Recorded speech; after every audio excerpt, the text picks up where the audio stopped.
घमंडी पत्नी, चालक पति और चोरों का शहर लखनऊ की एक पुरानी गली में अर्जुन और सिमरन रहते थे। अर्जुन एक सामान्य नौकरी पेशा इंसान था, साधारण सा जीवन। लेकिन सिमरन, जो खूबसूरत और पढ़ी लिखी थी, अक्सर अपने पति को नीचा दिखाती।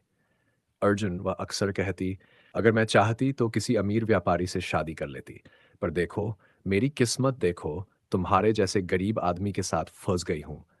तुम्हें दुनिया देखने की समझ ही नहीं है। अर्जुन मुस्कुराकर रह जाता।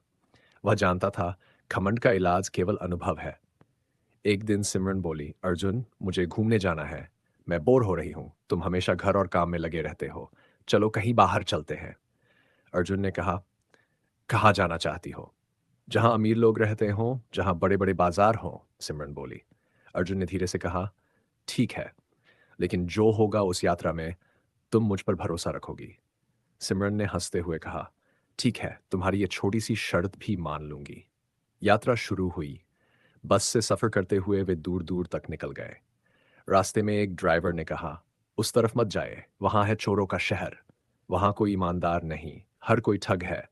वहां जाने वाले शायद ही लौट पाते हैं। लेकिन सिमरन जिद पर अड़ गई, यही तो मजा है। मैं देखना चाहती हूँ कैसा है वो शहर।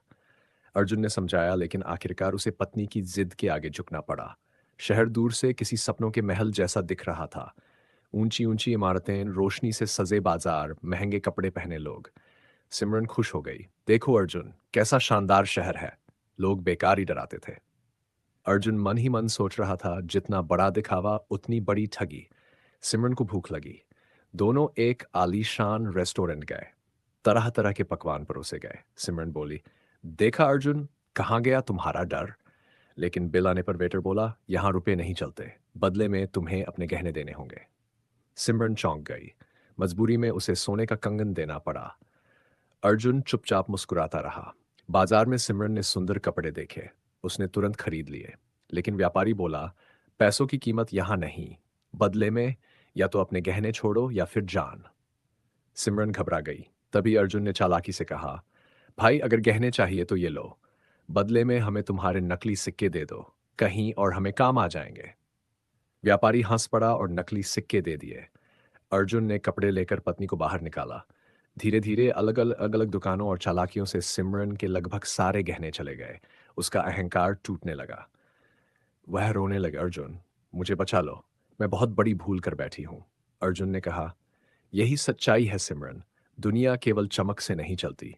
यहाँ चालाकी और धैर्य ही काम आते हैं। शहर के बीचों बीच एक महल था, जहां चोरों का सरगना बैठता था। उसका नाम था राघव सिंह। उसने सिमरन और अर्जुन को बुलवाया।